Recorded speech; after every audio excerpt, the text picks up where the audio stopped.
has found beyond any doubt that the Syrian regime has used chemical weapons against its own people multiple times.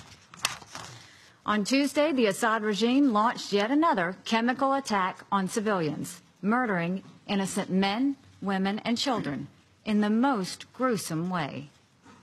Assad did this because he thought he could get away with it. He thought he could get away with it because he knew Russia would have his back. That changed last night. As I warned on Wednesday, when the international community consistently fails in its duty to act collectively, there are times when states are compelled to take their own action. The indiscriminate use of chemical weapons against innocent civilians is one of those times. The United States will not stand by when chemical weapons are used. It is in our vital national security interest to prevent the spread and use of chemical weapons. Our military destroyed the airfield from which this week's chemical strike took place. We were fully justified in doing so. The moral stain of the Assad regime could no longer go unanswered. His crimes against humanity could no longer be met with empty words.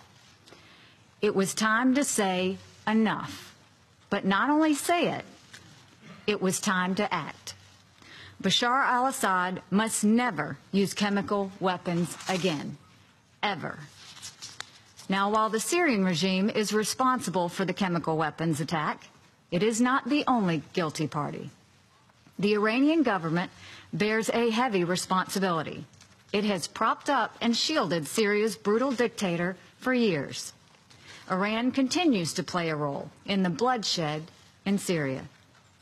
The Russian government also bears considerable responsibility. Every time Assad has crossed the line of human decency, Russia has stood beside him. We had hoped the Security Council would move forward, but Russia made it known, as it has done 7 times before, that it would use its veto once again, covering up for the Assad regime. Further delay by compromising with Russia for a watered-down resolution would have only strengthened Assad. Strengthening Assad will only lead to more murders. We were not going to allow that. But it's even more than that. Russia is supposed to be a guarantor of the removal of chemical weapons from Syria. Think about that. Russia is supposed to have removed all the chemical weapons from Syria.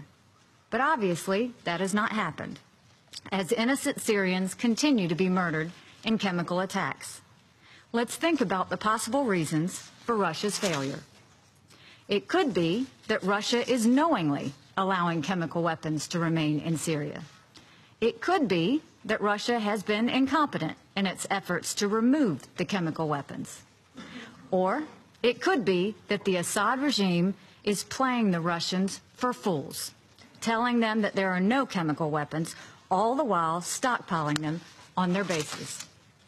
The world is waiting for the Russian government to act responsibly in Syria. The world is waiting for Russia to reconsider its misplaced alliance with Bashar Assad.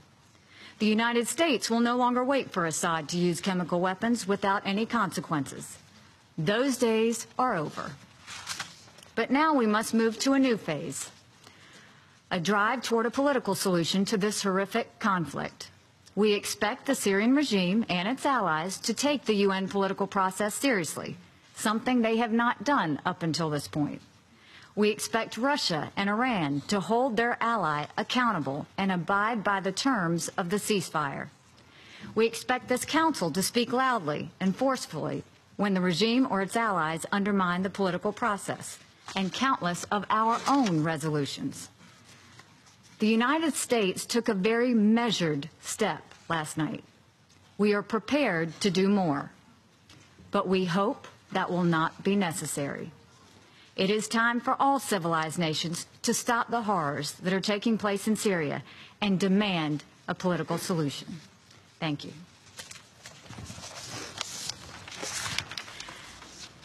I will now resume my function as the President of the Council.